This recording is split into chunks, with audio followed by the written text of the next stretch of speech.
Welcome back to the show. My name is True. We are Green Room Radio, the dopest radio show in Las Vegas. I am sitting here with my man, Mr. Full-Time CEO, Will Roundtree. Damn, he finally got it right, right? You already know. Mr. Full-Time CEO, Will Roundtree. What's up, True? What up, what up? We got little Rach in the house. Hey, hey, hey. We have a very special guest today. He goes by the name of Hayes Pullard, the third. HP. Yes. The third. What up? Welcome to the show. Thank you for having me. Probably the earliest show we've ever done. Not probably. No. It is the earliest show we ever done. But you know what? We'll do it. I think True just stayed up from last night. Probably so. He didn't go to sleep. That's why we got our coffees right now. Salty and didn't invite me. So the third, obviously we know you're in football, so your dad and then goes back to a grandpa being the first. Yes. Were they athletes? So the cool thing about it is my entire family are full of basketball players. My dad played in the NBA, played with the Lakers back in the day with Michael Cooper, Magic, and all those guys. Showtime. Unfortunately broke his neck in like OTAs of basketball, so he got out of that. But then I was the biggest in my family from size with, and height. So they were just like, bro, you got to play football. Out of 9 other family members, brothers and sisters. One of 9. That's crazy. They're all skinny and tall, which is random. It was like, bro, are you actually one of our brothers? I'm related to you? No. I saw you're from Compton, California? Crenshaw, California. Crenshaw, California. Yeah. I still love K-Dot, though. K-Dot, yeah. And then you had just told me earlier that you actually grew up on doing the Snoop's football program out there? Yeah, so I played in the Snoop League for 4 years because they had 2 leagues growing up in LA. That was OCJAF and the Snoop League. When you outgrow pretty much the OCJAF League, you graduate to the Snoop League. And that was where, all the prime athletes like Geno Hall, CJ Stroud, all the people that's playing in today, more or less got groomed and learned how to play in the NFL at a very early age. Now, was Mr. Bad Guy, Mr. Big U, was he involved in this league? I didn't even know of Big U at the time because we were just so pups at that time. I didn't know Big U until I got to Crenshaw High School. He was coming around. I mean, you're talking about a great father figure, somebody that was, nice to us, somebody who was taking care of the neighborhood kids. I mean, you had kids on my football team that didn't have cleats, and he was able to bring cleats, jerseys, hoodies, whatever the case may be. So he was always there for us. That's definitely what I was going to say. I mean, how critical or crucial was that Snoop did a football league like that? Oh, it was money. You're talking about kids that couldn't afford thousands and thousands of dollars for uniforms, gear, when all you want to do was just go out there and play football. Right. Why was I trying to put the stress on my mom and dad, who really was working a 9 to 5 or 2 jobs or 3 jobs just to put food on the table every single day? So for Snoop to be able to, give back to the community, especially a community like LA, Compton, Crenshaw, because he was doing LA County, but he was connecting all the cities around it. So that was the beauty of it. So we were able to, mingle and connect with guys in Compton, from Corona, from LA. And you talking about that's all 30, 45-minute drive without traffic in LA. Oh, wow. And was his league, was it named after, were you guys named after like NFL teams? Absolutely. So you had the Gardena Falcons, you had such and such Compton Titans, you had the Baldwin Hill Bruins. Everybody was after NFL teams, and he made sure the jerseys looked just like it. He was the first Pop Warner team to allow celebrations to happen. Oh, wow. That's so cool. As kids, over there, you had kids doing backflips, you had people grittying at that time, and it's like, I'm low-key getting pissed that he's scoring and celebrating over, because, you got the, channel that energy of, a kid going out there outrunning you and then just dancing on you. It's like, so what age was that from? Like, they had that group? So you're talking about anywhere from like 8, 9 years old to probably like 15, 16. When you go to high school, like 15, 16 years old. So anywhere from like that middle school to high school round, he had teams for every single age bracket. And that's so cool. How much did Snoop put into it? Was he there all the time? Did he just kind of assemble it? All the time. I mean, it felt like he was at every single game all day. Like he almost like dedicated his Saturdays and Sundays to be there all day. He had his own specific team. They were the Compton Titans. Yeah. And that team was stacked. You talking about illegal recruiting and NIL at that time? Like, I'm talking about like he literally was getting them from the portal. He for sure was. This was early portal. I'm like, if he was a GM of a team, he literally had all the best kids. So we had to always play them in the Snooper Bowl is what he called it. Oh, that's so cute. He was always in the Snooper Bowl, and that team was stacked. Has he done anything like that recently? I don't think so. I haven't went back to LA to really like check it out, but I think the league is still going. If I'm incorrect, please share it in the comments. But I mean, man, that league was golden, and I think it was huge for the parents mainly. Right. So go ahead. Oh, I was gonna say just real quick. Shout out to Pop Snoop. He said he knew Pop Oh Snoop. yes, Pop Snoop. Shout out to him. Family. He said he was there at the football stuff. We had him on our show about 2.5 years ago.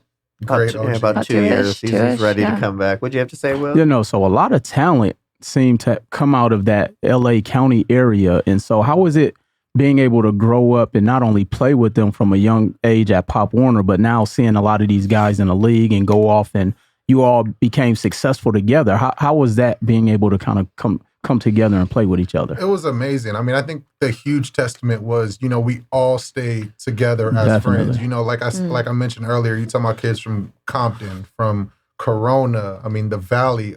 All of us were good, but we made sure we stayed in contact. Right. Made sure in the off season, like we wanted to make sure we worked out with each other, hung out with each other. And then you already know, like, the group you see yourself with that's the group that you're going to either be amazing friends and go on to be huge and successful, or that's going to be your downfall. And I think that was huge for us because we was like, hey, bro, let's work out. Nah, let's go to this party tonight. Nah, like, I'm cool. We got to do this in the morning. Right. So it was cool because we kept each other accountable. And that's now what I was about to say. A lot of us in my age bracket went on and played in the NFL. And now you see guys like the CJ Strouds still going at it, still playing in the league. They're in the playoffs. And it's like, wow, like, all right, Snoop paved an amazing roadmap for us, and we just made sure we had to follow that blueprint and just stay out of the trouble that LA kinds of feed to the youth and the community. And I was about to say that. Do you think it helped keep you guys out of trouble because it kept you busy? It kept you because one, when you're playing with great people, it helps you to increase your level of play and discipline and accountability. So did that also play a role in you being able to become successful and make it to the NFL? Absolutely. I mean, you see it, like whether it's the NFL today, NBA, every sports has that outside distraction, whether it's, the fans trying to badmouth you, whether it's, family trying to tell you what you should and should not be doing, whether it's, the girls, the partying, the rah-rah of everything that you're supposed to do. And I think that's the biggest metaphor to get you prepped for life. Sports, the discipline that you got to go in, the resilience, the going through an injury and being able to bounce back and, recover from that. So I think going through those, I guess, harsh tests at a young age in that football community got me ready for, what was, about to hit me in the face in real life, Did you always know that you were going to go to NFL? Absolutely not. I think it's crazy to say because, as I mentioned earlier, I was a basketball player. My family was basketball players. All I cared was basketball. And it wasn't until one of my older brothers was like, bro, you too big to be playing. Like, I was one of those, they called me man-child when I was in middle school. And it was like Big bro, Baby from the Celtics. For real. Like, I'm talking about all my teammates were literally at my shoulders. And I'm like a huge kid. And they're like, bro, go out there and play football. I went out there my first day.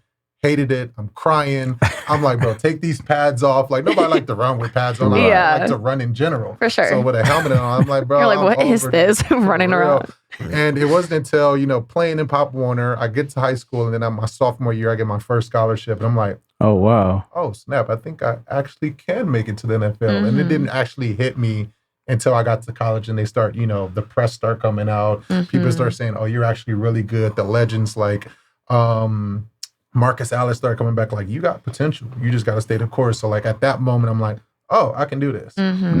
Did you pick the position or did they pick it based upon like your skill level and your speed? Like how do you normally get to the position you play? Like, are you referring to high school, college, or like Pop Warner? Just throughout your entire career. I had a funny journey. When I was in Pop Warner, they put me at nose tackle and left guard. So like you talking about one of the biggest kids on the team, like you make him block. Usually today, like these kids are getting the ball now. Right. So during my time, I was a nose tackle, left guard. As I transitioned, because my last 2 years, 7th and 8th grade, I was considered overweight.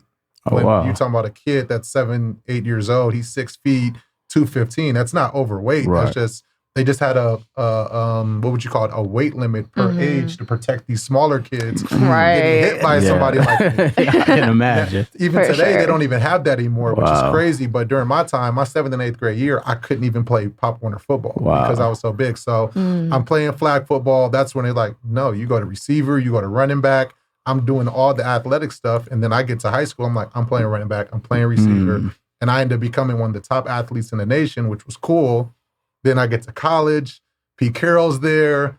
Unfortunately, he ends up, Leaving. ducking. I'm like, bro, like I would just want to go be great. Right. And it was just more so what's available. I went to USC to play either running back or linebacker. And it was like, hey, we lost a lot of linebackers due to, the coaching changes. So like, we want you to play linebacker in that kind of more or less stint. I love the ability to be part one of the 11 hitting the one person, then the one person running from the 11 people. all respect to the Bijan Robinsons and the Jahmyr Gibbs, but bro, like I like to be a part of the gang, the mob, and like let's go get it. Definitely. Yeah, I saw for USC, for being a linebacker, you had an odd number to be number 10.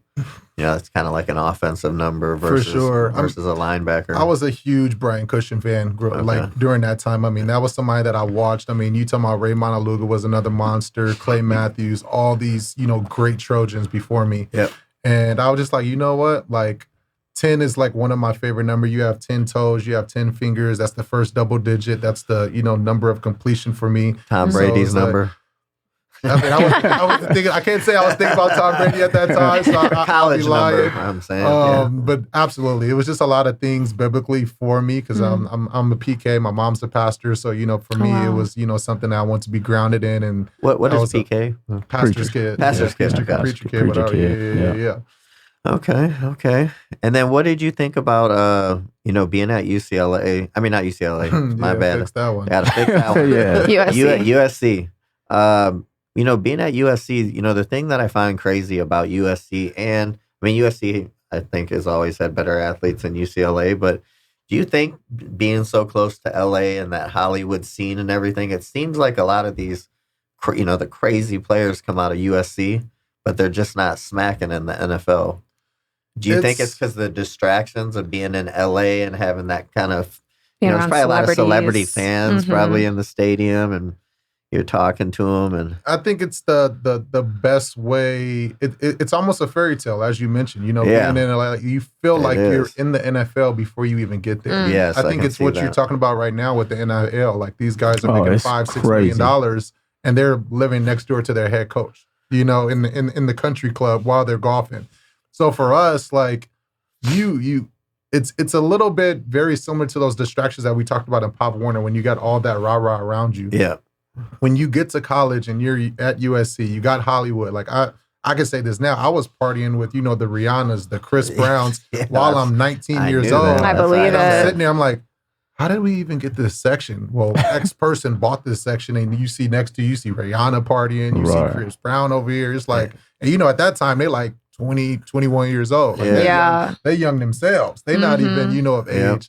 So for me to get that experience, it was like, it can either be a hindrance or it can be a motivation. Right. Yeah. And for me, I'm like, I'm trying to be in here with like one of them in the future. Like I can't afford this section today. I for sure can't afford it tomorrow. But in 4 years, if I stay the course, stay working out, my boys all know the same thing and we got the same mindset that I told you in the Pop Warner. Shoot, we woke up that next morning, blasted drunk, working out. Like that was just what like you got to do. Sounds like the Raiders. I don't know. They're a little bit different. When they first got to Vegas, man, when all these guys running around getting in trouble, and it was funny. I said, "Man, Raider Nation's going to bring a lot of criminal activity to Vegas," and I'm like, the only criminal activity is the players. Like they're the ones all getting in trouble, and. As far as like knowing the discipline, I do Airbnbs, and so when COVID hit. I had Josh Jacobs. Did you do something for Raiders? Did I read some kind of coaching? No, you do something with the Wynn, yeah? No? I wish. No. Another guy that was that rented the house for me for the whole year. His name was D'Anthony Batista, and he's the strength and conditioning coach of the Raiders right now. But I saw the kind of discipline they had, even right down to Josh Jacobs. I couldn't believe it when he came to my house because, you know, he looked so small Mm-hmm. in person and he's such a beast at run. I'm just like, you're Josh Jacobs from Alabama. But I saw, you know, I got to see firsthand the discipline that these guys have are insane. And you're talking about these guys that go to these big schools that have experienced things at a very early age. It's hard for you to never experience anything and then you get all that money, you get all that fame, and then you're in the NFL and you see all the rah-rah we talk about. Like now girls want to talk to you. You know, usually you got to go talk to them and work the DMs. Now they coming to you. Yeah. Now the clubs is like, hey, I'll give you a free section here. You get 10 bottles for free. Who else got to drink it? You got to be a part of that. So if you have already experienced it at, you know, an early or, you know, whatever age before you get to that, it's like secondhand. It's like, all right, I got a free table, but I'm not finna smash all these drinks and then let alone drive home. Like, no, I'm already planned. I got a driver. I'm taking me and my group over there. We're going to dinner. We're going to drink some here. I'm liable to leave those bottles there. You know, for a next, I'm like, hey, bro, I'll ask somebody next to me, hey, you want this table right here? Like, I'm about to dip. Yeah. Because I've already been through it. Like, I'd rather share my experience with other people. That's, you know, me personally. So you see a lot of that. Yeah. Is this true in the NFL? So, like, I know, like I said, Josh Jacobs was probably one of the most, everybody I met was very disciplined. And then, you know, obviously he ended up with the DUI at the end of the year. You know, everybody's first question, Marshawn Lynch getting that DUI out here, everybody's first question is like, what are these guys doing? Like Henry Ruggs, like, who are they with? Where's their friends? Like, I know that, you know, when I was drinking, there was always someone with me. And I'm like, oh, hey, Will, can you drive? Yeah, okay. You know, I always stayed away from it. And then a guy, Damon Arnett, who was out here, he was my friend. And I go, why? I go, man, they give you, you know, free black car or whatever, you know, wherever you want to go. And he goes, yeah, but when you use it, they snitch on you. The black car company. But I was like, but take an Uber. You know what I mean? Like, there's ways to get around it, but it was just funny to see how players, to get out, they did this, you know, they didn't go out in groups. They'd sneak out by themselves, you know, and going on almost like on these like little single journeys. Right. I mean, we've all had that moment where you want to go on a solo mission. Sometimes you know, what that solo mission look like and what that, you know, is filled with. But I like to go on the groups. I mean, why not, you know, continue to build that brotherhood, that camaraderie 100%. With your boys, especially when we was in the league. When I was in Jacksonville, I had buddies like Calais Campbell, who's still playing today. He made it mandatory for the team. If you want to go out, you got to take 3 people with you. That's what's up. And it was amazing because obviously you'll gravitate quarterbacks with quarterbacks, running backs with running backs, linebackers with linebackers. I had a very veteran group. So like these dudes was already in the league for 15 some years, wives, kids. I couldn't ask him to go out. Right. So I would go ask, you know, a running back. I would ask a tight end, but we'll be going out. And I think that's what, you know, continued to like, hey, bro, you good to drive? You know, matter of fact, I'm just going to call us an Uber. We're going to leave the whip here. Yeah. You know, we've all been there where it's like, are you good to drive? Yeah, but you don't even know what you're going to blow, you know, pause. Like, so like, I don't know what that monitor is going to even. I think it's the human aspect of the person. It's just like, oh, okay, you having some drinks and you feel good. So you're like, oh, no, man, I'm good. And then next thing you know, that's when you're not good. That's when you're not good. Like 0.02 over. It's like, bro, I'm straight. And so I think it's just the human aspect of the person. You just gonna always think you're good no matter what. And it's a little bit of that ego. You know, like you don't like to be told like you're not good. Right. It's like, dude, I've been doing this for like 5-10 years already. Like, what do you mean? Exactly why you should never told me that. We Ubering now. Yeah. You've been doing it for 5 years. Here's the big one for me. So a guy like you'd be like, come on, man. Look, I'm big, you know, like, basically meaning like my tolerance. Oh, yeah. Tolerance. I've heard that one before. Yeah, and I'm like, I don't think that matters when it comes down to the breath. No. Like, let's just be smart, bro. Like, we got things to do tomorrow. You got a mom to go home to, you know, or kids or whatever. Like, let's just think about the big picture then and now. Who, for when you took the position as linebacker at USC, who's your all-time favorite NFL linebacker? Ooh, can be a past, present, whoever. I was literally just talking to somebody about this. It has to be Luke Kuechly, man. It has to be. I want to say Ray Lewis, but just watching the back end to Ray Lewis's career and then Luke Kuechly's full career and the things that he did in Where did he play for? I'm not familiar. Boston College. Boston College. Boston College. And I'll never forget, I think I was in college or I was a freshman. I'm like, man, he's getting 14, 15 tackles, but they all down the field. You know, I'm like, slight slick dissing until I watched him in NFL. And bro, if you ever listen to a video of him being mic'd up he's out there calling the plays. I'm talking about when Tom Brady's out there and Aaron Rodgers, they're over there, spider left, Hey, the screen's going to the left. Everybody slant to the left. And he's over there making the play. He'll disguise a backpedal to the left. Like you see Matthew Stafford looking to the left and then he throw right. Like Luke Kuechly does plays like that as linebacker where he's backpedaling in the left and then he's like, oh, he's about to wind up and he'll go pick the ball. So like I believe, changed the level of what a linebacker should be. You talking about linebackers that I think when I was growing up were hitters. You know, you just seeing people just flatline people. Right. For him, he was hitting people. He was beating people to the spot. It didn't look like it was super highlight friendly until it was like, bro, is anybody going to block him? Yeah. Why is he catching so many picks? And he did it in, I want to say, 10, 11 years? Like, he didn't have to play for 20-something years. Like, he's still able to walk around, still do things with his family. Like, that's the beauty of it, I think. That's good. Did you ever worry about stuff like that? Like, like the CTEs and the collisions? And yes and no. I mean, I think because I have a mom, because I have sisters, those are the worries and the what ifs that, always had in the back of your mind. Yes. And I kind of wanted to make sure that, when you do worry about the what ifs, you leave the present and go into the future. Definitely. I didn't want to do that. I wanted to make sure I stayed 10 toes down where I was and focus on what was happening. We all know when you play in the NFL, it's 100% chance that you're going to get injured. 100% chance. Even if it's a cut, a bruise, a massive injury, a low-level injury, you just know what's going to happen. So, like, why worry about it? And I believed if I played full speed, I would never get hurt. What's the worst injury you've had in your football career? Oh, my gosh. The nerve damage in my neck. It was... not the neck. The head-on collisions with these running backs. It's crazy because it wasn't even that. It was somebody was doing a slant, and I was trying to kill shot somebody. And because of the way I hit him on the side / shoulder, my head went so far that it pinched the nerve down the spine. So I was out for 4 or 5 weeks. Something you can't really, when you get nerve damage, that's you have forever. to wait. Yeah. It's not like you can get back to 100. You can get your strength back and you get everything, but you're going to always have it. So that's the unfortunate part about it.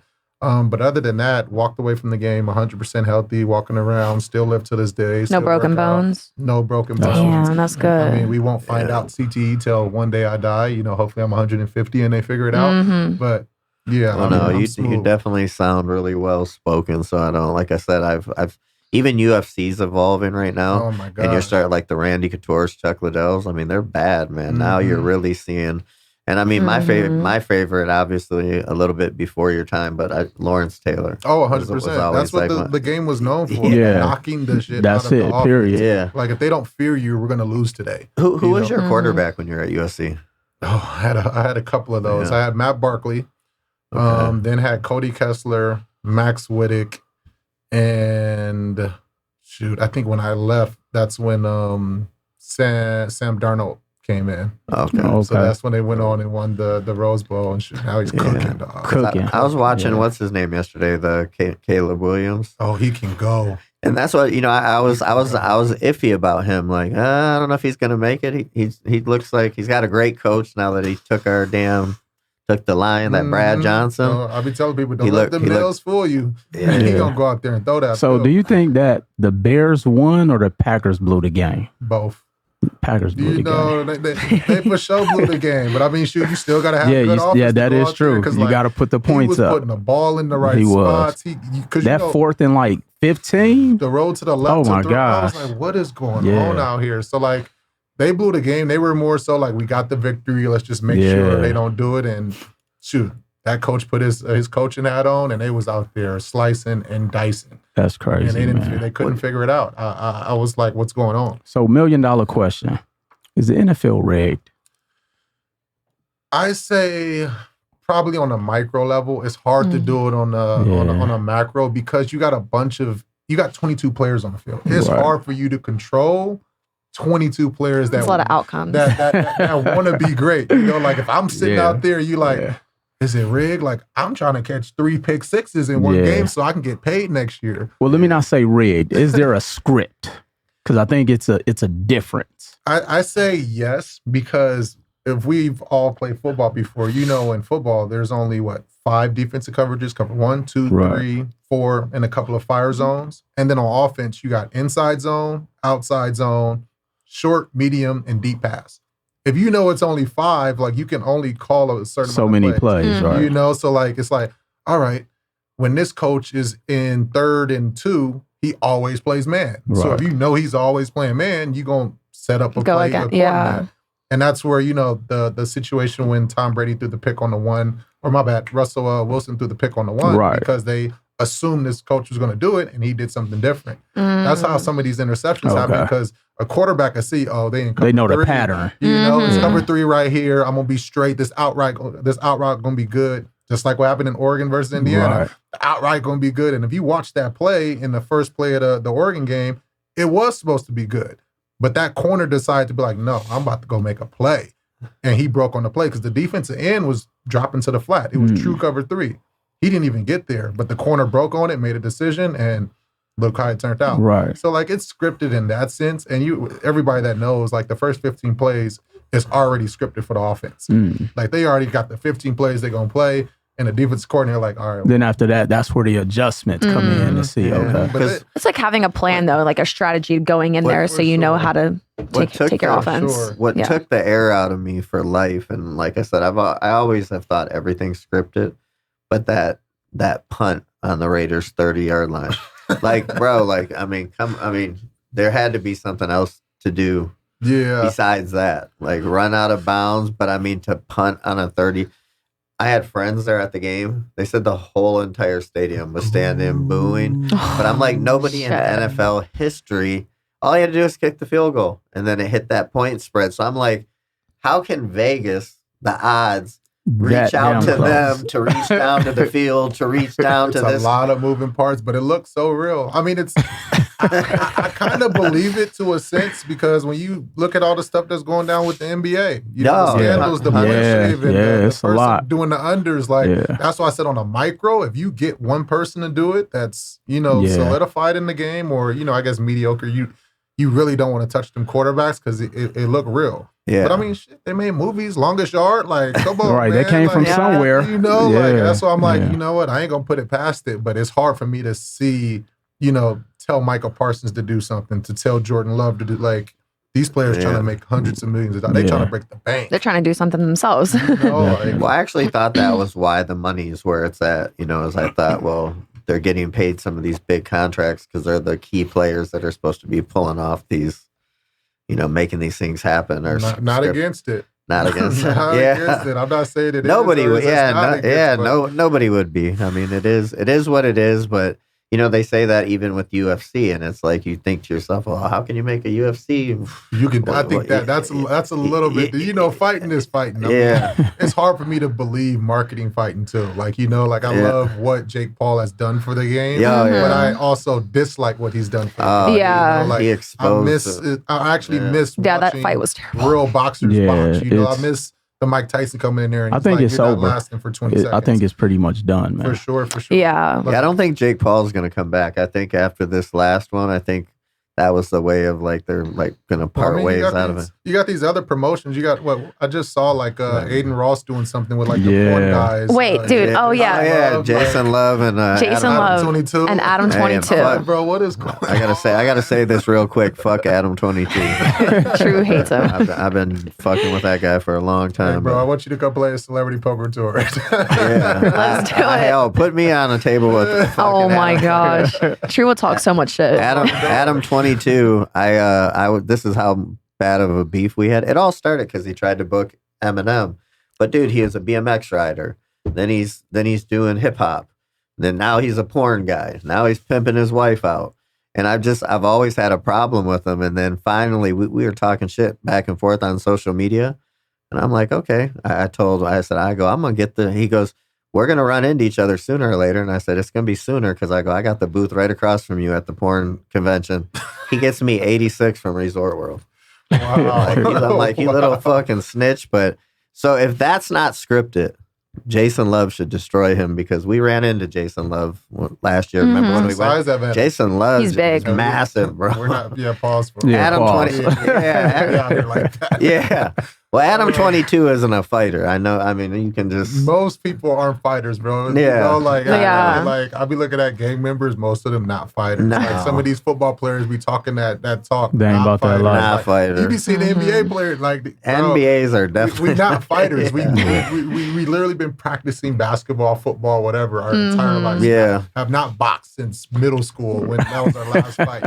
Nothing against them. Yeah, right. I know what you mean. Men, what you want to fight for because somebody said a few bad words to you? Come on, dog. So then, how do you feel about like all these old rappers beefing and talking about fighting each other? It's like Dame Dash, Jim Jones, y'all like 50, bro. And we're talking about fighting each other? Because they corners is talking like how Jake Paul and them was talking. Yeah. This is a great marketing opportunity. Yeah. We can put you guys in the rink, see how many people buy tickets, and like now you guys get to walk away with a little bit of chili. I'm not opposed to it, but Right. And right now, like rage baiting is the biggest thing that people are doing on the internet. Yeah. Like pump faking, like, oh, I'm going to do this, I'm going to do that. But actually, at the end of the day, they're literally best friends and they're talking about the plan. It's like Adam 22 and Jason Love. Like literally, Jason Love I think they're fucked your wife, Adam 22, and you guys are going to fight each other. Like, you guys are definitely probably texting each other right now, being like, hey, so we're going to do this, we're going to do that.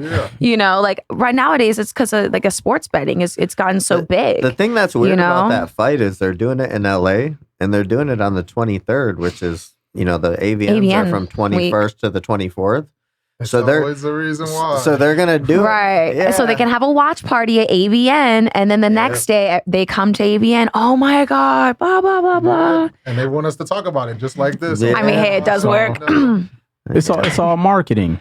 Speaking of marketing, you have a marketing business, right? That helps with athletes and influencers and different things. Absolutely. Enclave? Is that Enclave. Yeah. So, crazy story. Me and my, best friend and partner, Blake Wynn, I just got released by the Chargers and he's in college at the time. And I'll never forget, I'm sitting on the couch trying to figure out what's next. I got my degree in business and real estate from SC and I'm just like, all right, do I, start taking the test for real estate? And I remember reaching out to Blake. And at this time, he's one of the biggest, YouTube and sneaker resellers in, the world. He's done partnerships with StockX and all these great people like Urban Necessities, Jay-Z, Two Kicks and all that. And I'm like, hey, bro, can you help me get like some marketing deals? My agent is just not helping. He's, doing great stuff because he manages Conor McGregor, all these cool people. Yeah, and I'm like, all right, like I'm a low-level linebacker. I'm not Tom Brady. I'm not these big folks. So I'm like, hey, can you bring me a deal? And he ends up bringing me, anywhere from $5,000 to $10,000. I'm like, well, this is the most I've ever gotten in my entire life, from a marketing deal. And I'm like, well, I got bigger homeboys that, you can probably get bigger checks for. Like, can you do that? I sent them a list. He ends up bringing them, anywhere from, 6 figures up. Oh, wow. And I'm like, oh, snap. Like, I think we got a business here. He like, hold on 1 second. He ends up calling me back. He was like, yeah, I'm about to drop out of college. I think we got a business. We ended up calling it B1 Sports at the time. And then, fast forward 5 years after that, we had over, 1,500 celebrities, athletes, YouTubers, you named it. Anywhere from brands like, I think that's what you were mentioning with the Raiders, the Chargers, Jarritos, all these different brands that want to work with us. And it was on, a PR scale, a brand activation scale, influencer marketing. This one, it was influencer marketing was a big deal, with social media. So we were able to, get these players whatever they wanted. That was the beauty of it. We need a sponsor, Hayes, just so you know. Say that. Got in the back there. So that was our bread and butter. And then crazy story was, just like anybody, we wanted to be forward facing. We wanted to, do things for ourselves. We didn't want to keep uplifting Coca-Cola. We didn't want to keep uplifting the Raiders and whatever. And we was like, let's just go take a break. Let's go to LA, get a nice Airbnb and just relax.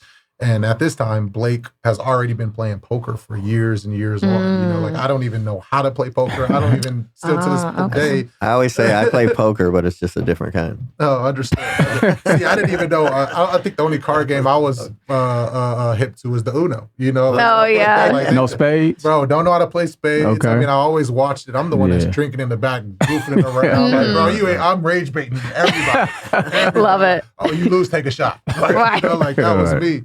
So we sitting at this Airbnb. He throws a home game, and we got NFL players, influencers, like real stars sitting at this table, and they're only playing for $50. A $50 buy-in, 25 cents, 50 cents, and you see the trash talk, the banter. Like, I'm gonna get you back. Take a shot for this. And we just start scratching our head. We like, if we put this on camera. This can be a podcast on wheels. This can be something special that hasn't been done before. Right. And we threw our first ever one in 2023. We called it so this was recent. This is recent. Celebrity Poker Tour has only been, this is what, our second or third year coming up. Like, at that moment, we called it the Enclave Invitational. It became the most watched poker stream in the history of poker. Yeah. And we didn't even put our NFL guys and stuff. Right. Fast forward to 2024, Super Bowl was here in Las Vegas. Just like you're talking about, when it's teed up perfectly, you capitalize. Super Bowl was here. I just got it fresh out the NFL, so I had all the NFL guys pull up. Will Levis just got drafted. Keenan Allen, Eric Ebron. I mean, the list was on. We had like 60 to 70 NFL players attend. And that just blew everything out the water. Right.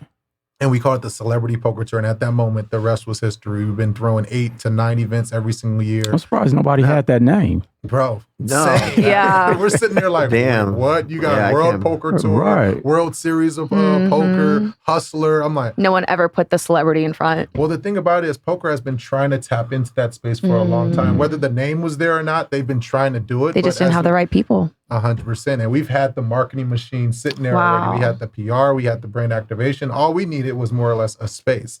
And I think that's where the beauty was. We aligned ourselves with, why am I blanking? The Poker Go Studio, who has an amazing production studio right there at the Aria. So that was amazing. That way we can televise it.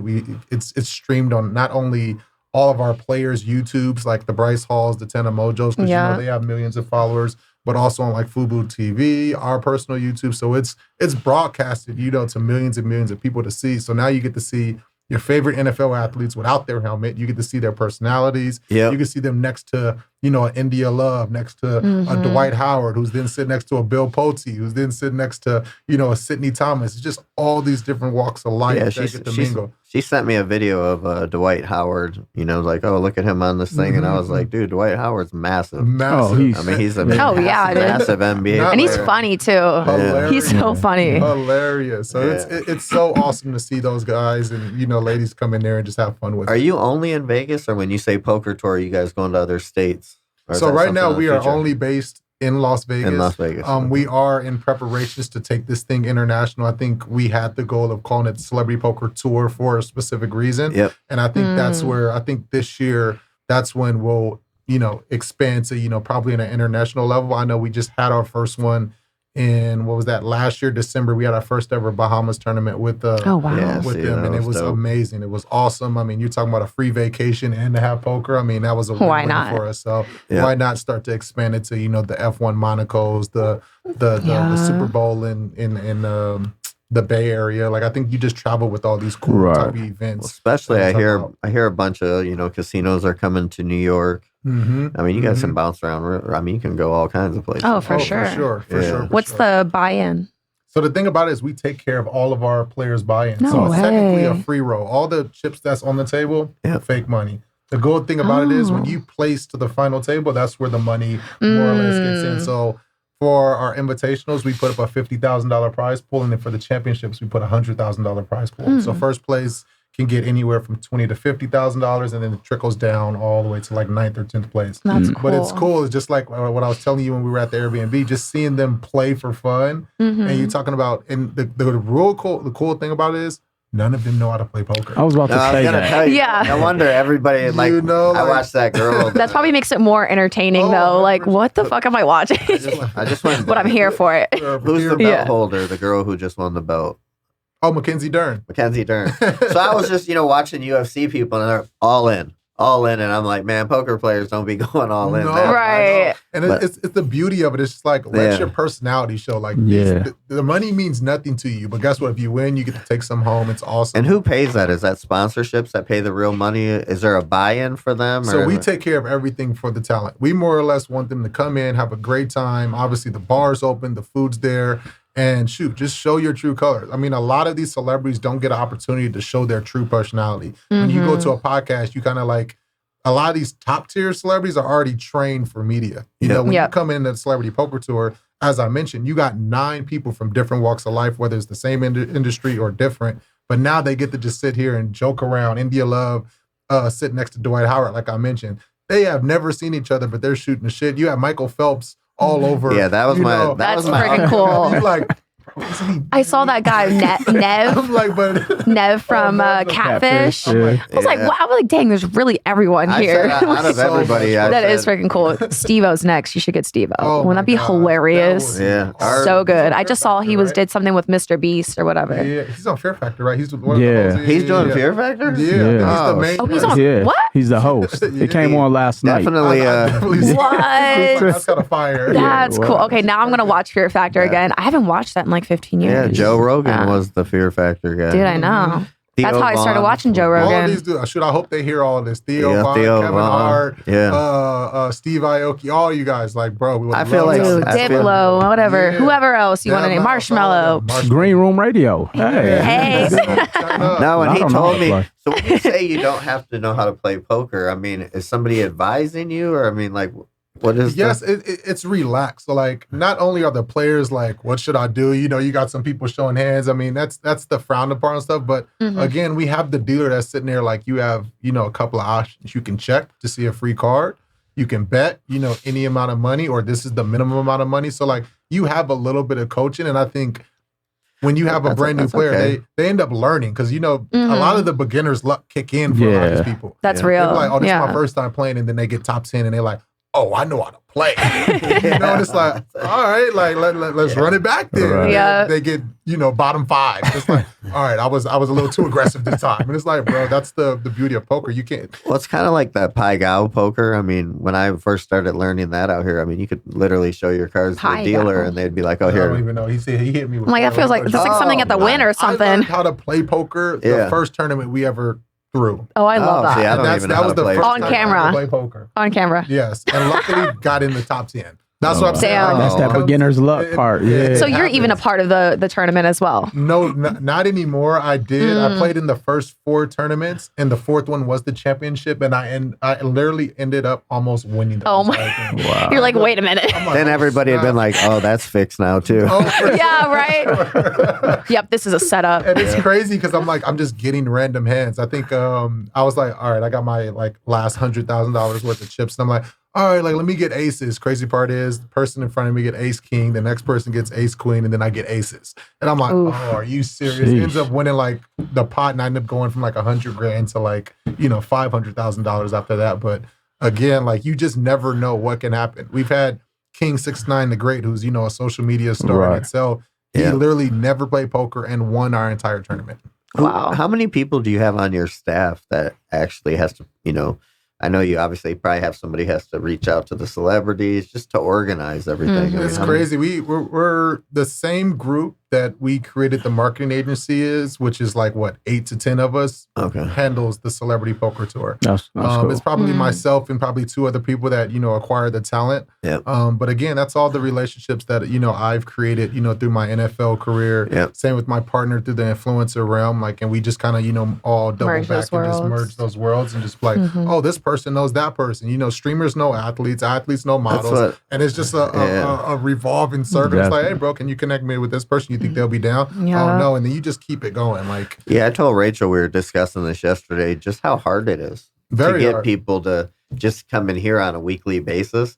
And so I'm like, imagine trying to get, you know, 50 celebrities at, and I go, because you're dealing with the dates, their schedules. So some of them just can't do it just because of their schedule. But I think, or like a last minute whatever. And I think that's where the beauty of it, I think we touched on it earlier, was we tend to throw our tournaments the same weekend something is big in Vegas. So everybody's going to be here anyway. F1 is here, big UFC fight, you know, like Memorial Weekend. So we kind of time it where it's like, I can go to Vegas on Memorial Weekend. You're like, that's doable. Oh, snap. Jake Paul and such fight on this day. Like, okay, they fight on Saturday. We're going to put the tournament on a Wednesday or Thursday, you know, so that way they can still go to the events, but start the weekend on here. What's before the next one?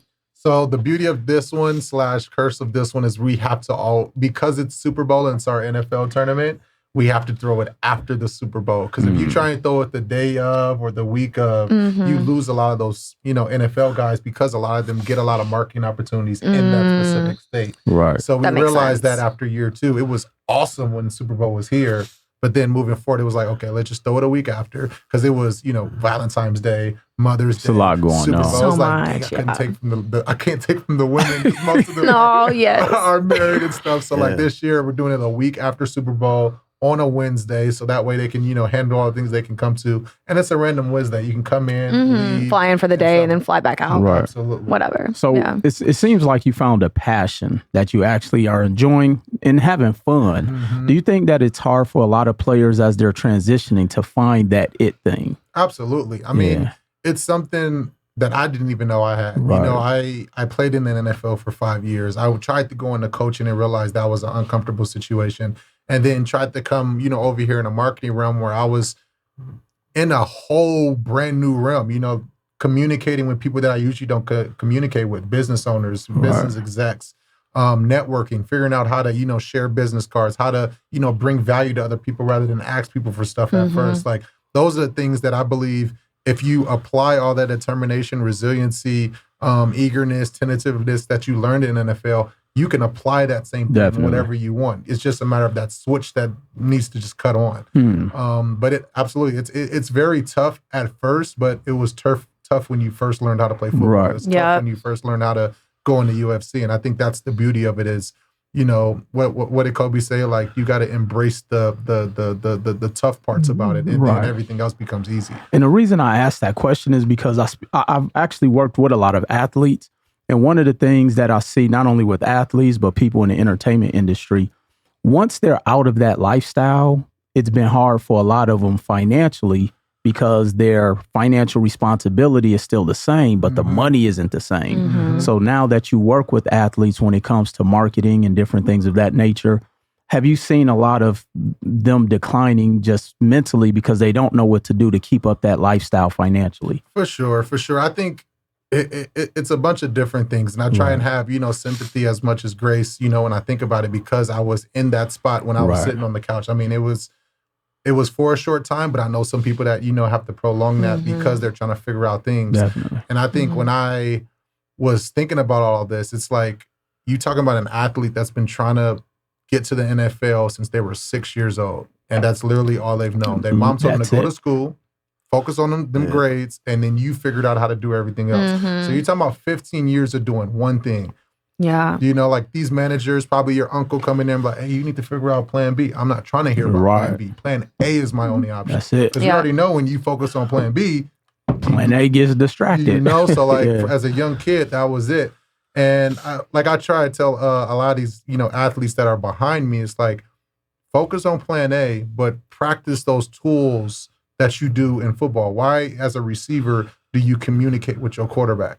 Because you want to build chemistry. Why do you, want to, figure out offensive line as a running back? Because you want to know how my offensive line play.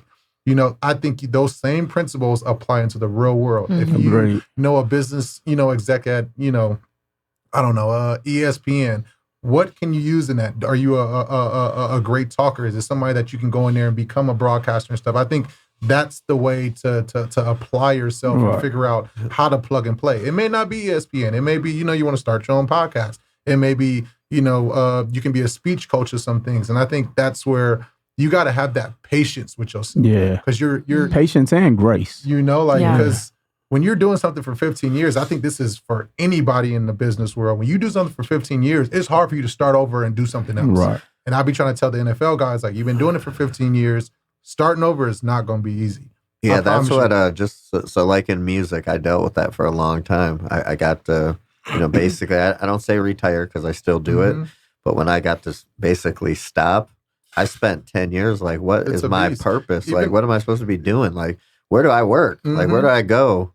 What's the next big thing? I don't want to keep referring back to, you don't want to keep referring back to when you played football or me saying like, I won these Grammys. I'm like, shit, it's been 25 years. Even those that's billionaires and millionaires that have retired, they still, I promise you, is trying to figure out what's next. Yeah. You know, it's hard for you to just be like, I'm going to sit on the couch and just chill. Especially when your mind has been active. When you're high functioning, you can't just sit down. And that's what I'll be telling a lot of guys, like, your brain is a muscle. And if we've been hitting every single day, all day, week in and week out, if you don't train that muscle, you tend to lose the activation for it. It's just like when you train leg day. Yeah. You know, like we've all had that leg day and you can't walk for 3 4 days. Yes. You know, like you got to keep doing it or you're going to go back to that 3 4 days. Feeling that pain again. That's the same So with your true. mind. If you don't exercise it, whether it's conversing with people, figuring out the value adds, like critical thinking of like, okay, this person does this, that person does that. How can I figure out how to connect this whole thing? That way we all have,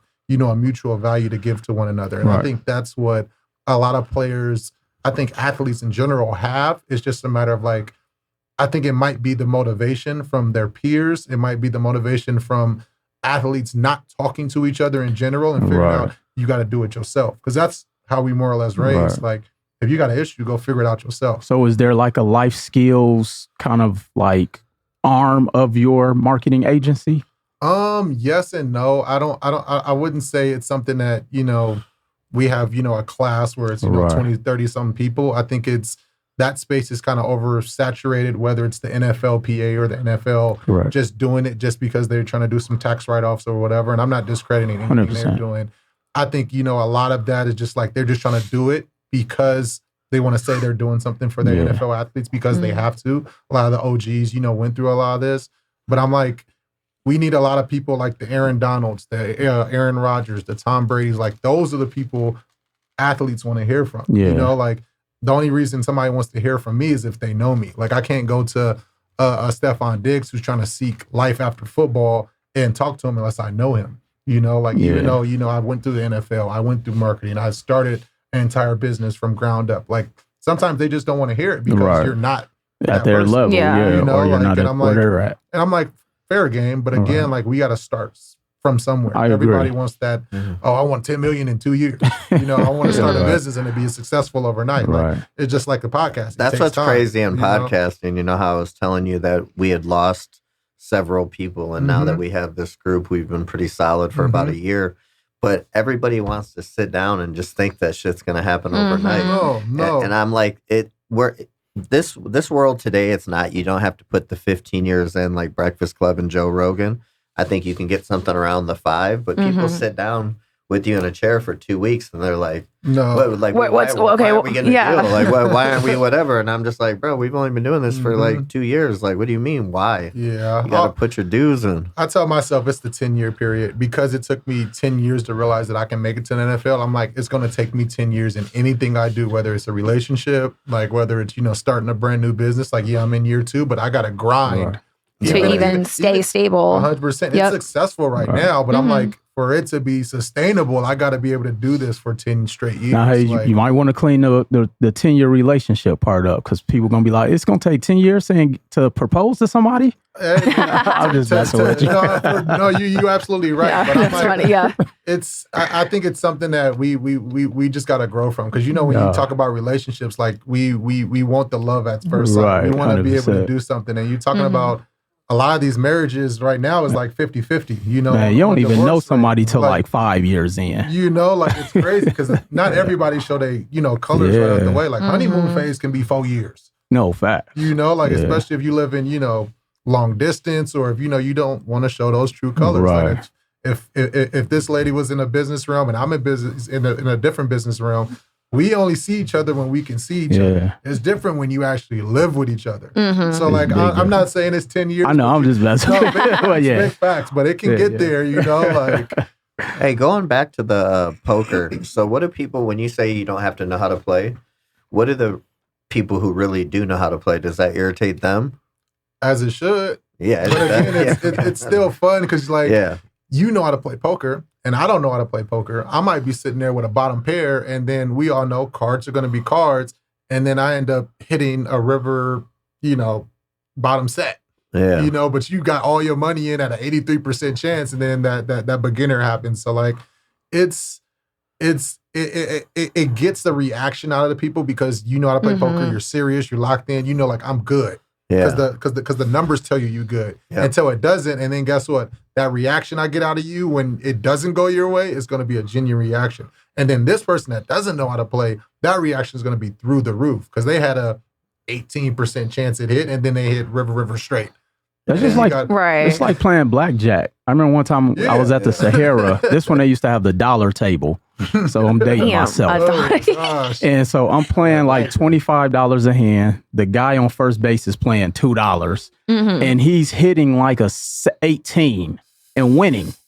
And then I lose against the 20, or I have a 20. The dealer hits a 20.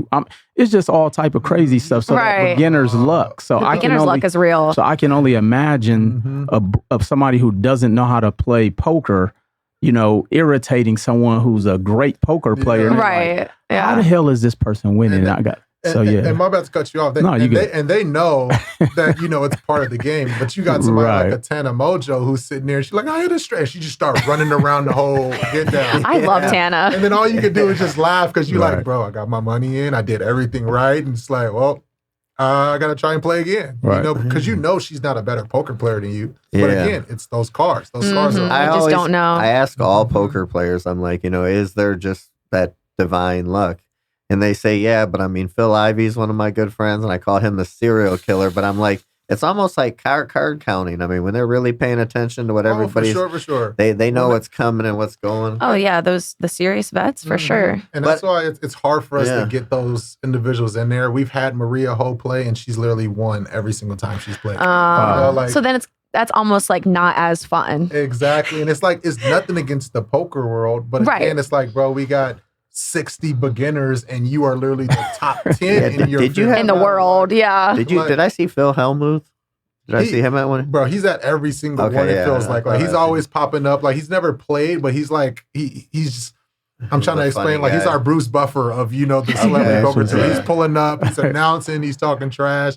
You got him like walking up to like Keenan Allen. Like, who are you again? Like, not even know who Keenan Allen of the Chargers is. Yeah. Like, oh, snap. Like, this is crazy. And then Keenan Allen's like, who are you? Yeah. Like, you got this mesh of like two worlds that you would have never had intertwined, and now they're just, having fun with each other. So Is it always held at the Aria? Yes. Gotcha. In Las Vegas. How much does Aria support that? Are they supportive of you or in any way? I would say yes. To an extent, they don't look at it as gambling. They don't look at it as poker. They look at us as a TV show. More like entertainment. It's like, well, in that case, all right. Like, I'm cool with that. Like, when you watch it, it's entertaining. We got sumo wrestlers. We got magicians hiding cards and doing fun things. We got a bunch of celebrities not playing with real money. Like, you're talking about, this is a podcast on wheels. It's a story that we're more or less trying to tell. Well, they should look at it as, a lot of these people, even though it's a TV show, probably before they leave, they're buying drinks and they're probably gambling for real. I think they love the partnership. I mean, when you bring celebrities in there, they get the brings attention. Dude, I was most impressed by Michael Phelps because I was like, he's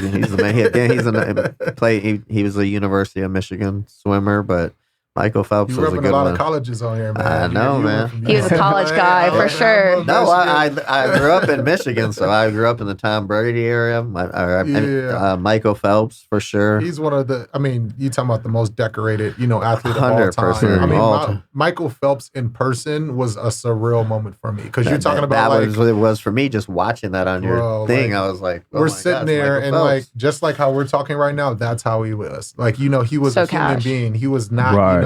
In the celebrity mindset. He was like, what's up? Heard who you are. Appreciate inviting you. Like, oh, let's grab some drinks. Man, this is so, like, it was very, like, I thought I was talking to one of my high school best friends, like, it was very organic. Like, because, cool you get around some of these celebrities and they get, it's the pretentiousness.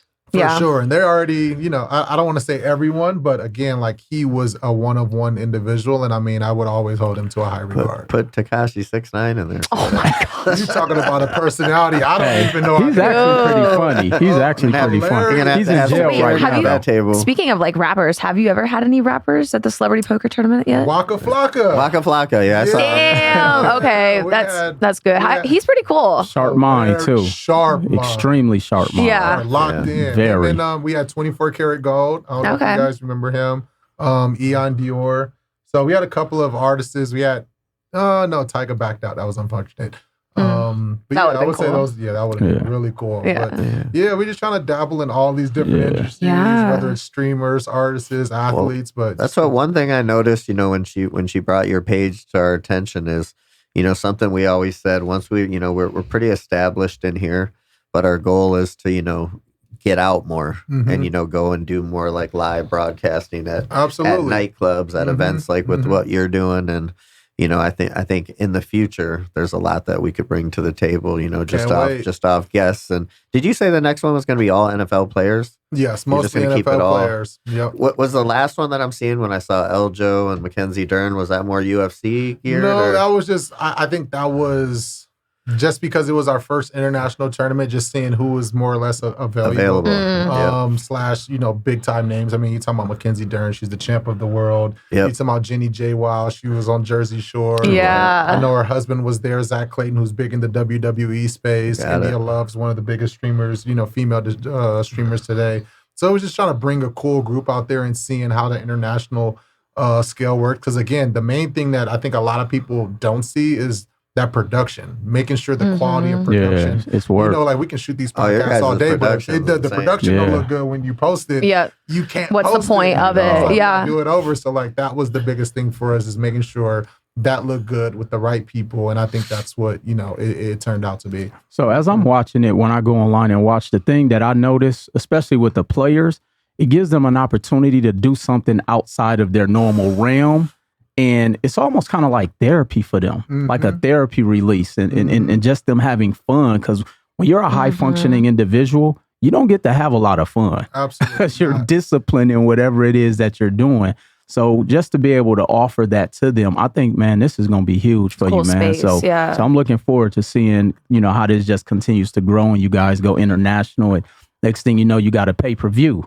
You know what I'm saying? Right. Netflix, knock on the door. Right. What platforms are you on right now? So we got Fubo TV, we got Sling. Obviously, we got all the players that are known streamers that have it on their private channels, whether it's Twitch, YouTube. I mean, shoot, we're working on, you know, a different handful of, you know, separate TV deals as well, because more eyeballs want to see it. You know, we got a lot of people asking, can we get it on here? Can we get this? I mean, obviously they're asking about the certain celebrities, like get the 6ix9ines and all of that. We have next week we have Charleston White. He's a good friend of mine, but he's locked in with Aiden Ross, and I believe Aiden Ross is the owner of Kick. You know, I'm not into streaming. So Charleston White is a funny one. Sick character. He's a good one. He's sharp though too. He is incredibly. We've had him this will be our third time. Yeah, we've had him multiple times, and it was crazy because, you know, he came in and he reversed it. He told us the psychology behind what he was doing, and me, you know, growing up in Detroit, I was just like. It was just like, wow, this dude's really smart. Oh, 100%. And he said he tried to go into politics. He did. And nobody would listen to him. And then he said the algorithm just naturally liked, you know, the negative the content. And the negative. But I was still just like, you know, once I became friends with him, I'm like, you know, Charleston, man, I'm like, you know, one of these little 12-year-old gangbangers that don't know you is going to be the guy that comes up and takes you out. I'm like, you're going head to head with the King Vaughns and the real deal gangster. That's the tough about, you know, having the freedom of speech. I mean, it should never end in violence. I mean, we saw the unfortunate events with, you know, Charlie Kirk and that situation of freedom of speech. But I think everybody should be able to be open to their opinion, you know, whether we like it or not. Try and give it, you know, in a graceful, peaceful way. So that way both sides can receive it, whether you receive it in a, you know, positive or negative light. But we should be able to talk to each other. You know, I think that's where this world is divided, is because we just don't want to listen to the other person because we feel like we're always in attack. And it's ego evolved. So I tried Charleston. One of his famous stunts was he maced Soulja Boy. So I actually, you know, after it was all said and done, it was funny. So I actually reached out to Soulja Boy's manager, and I'm like, "Come on, bro! I promise you, come to our studio, nothing will happen." Let him in Charleston, but he was just like, "Man," he's like, "Listen, Soulja Boy isn't mad." But again, it's just... So, like, what the fuck? Again, it's just like, I still got fucking maced and was flipping around on the ground. We're having some of those beefs in, like, Celebrity Poker Tour. Where, you know, Charleston would be great at the Celebrity Poker Tour. Especially those fighters. Especially if they don't like each other. Oh, my gosh. Rage bait. They'd be like, I'm not standing in the middle of this. I don't care how big y'all think I am as a football player. I'll be seeing it. Like, I think it's Jorge Masvidal and, like, Henry Cejudo. They don't. They be like, they don't is like he playing? Like, I guess they do not like each other. That's crazy. Oh, I didn't know that. I would have for sure sat them next to each other. Oh, right. I think Could have been even better. I thought Nate and Jorge were pretty cool, but as I've watched over the past year, you know, they're not really too fond of each other.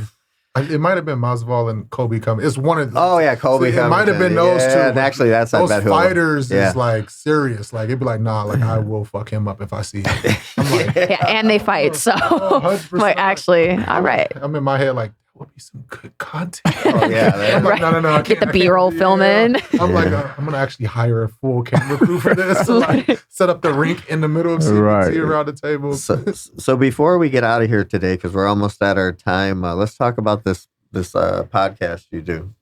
Oh, the Athletes Group Chat. Athletes Group Chat. What's that about? So it's about everything that I think athletes want to talk about organically, just freedom of speech. I think how you would look at it is all the fellas being athletes, because a lot of us are best friends, us sitting on the couch, storytelling, sharing our memories and stuff like that. How many hosts did you have with you? So we have 4 hosts. So, 4 hosts. Yeah, so myself, Xavier Grimble, who's the Pittsburgh Steelers, Corey Toomer with the LA Chargers, and then Bené Benwicker, who was at the Carolina Panthers during that Cam Newton run. So like, you talking about all my brothers that more or less, we sit there, we're at dinner, you know, just what fellas do. We go sit to dinner, we hanging around at the house playing cards, and we just sitting there reminiscing, sharing stories. I see you show like a lot of NFL plays, and then you guys talk about what you think about this and that. We know like we'll be watching the game and we'll be like, again, like you said, is this scripted? I'm like, it's 3rd and 2, they're going to run this route, this is what's going to happen, and then it happens. I'm like, we already know what's going to happen based on formations, based on the quarter,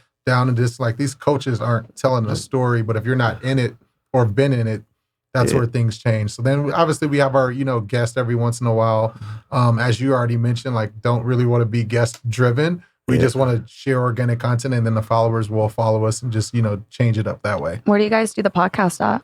So we have a Celebrity Poker Tour headquarters. We have over, 4 or 5 sets in there because we have Celebrity Poker Tour Stories Untold. Celebrity Poker Tour obviously owns Athletes Group Chat as well. So we just film every single thing there, which is the beauty of it. At Aria? No. So the good thing about it is, I don't know, I would say not at the Aria. So that's their That's just business. For that. Yeah. I don't have no connection to that. Fair. So we just more or less just bought, 4 walls and just made that the Celebrity Poker Tour headquarters, and then just built out, a couple of sets in our 8,000 square foot place right now. Sick. That's cool. That is cool. And how long were you doing that podcast for? So we just started 5 months ago? 6 Oh, months ago. wow. So super new. Super new. Congrats on that. Oh, thank you so much. So like, just sitting there shooting shit, having fun, and just see what, if people like it. If people like it, awesome. If not, you already know you can shut it down. Definitely. Like, it's very easy to do that. So it seems you got smooth. you got the podcast going on. You got the Celebrity Poker Tournament. What's next after all that? Oh my gosh! I hope retirement. I honestly don't know. I've been just trying to, like I said, not worry or do anything in the future. I think as it comes, it'll more or less come. I just want to stay present because we already mentioned, like, Celebrity Poker Tour is still new.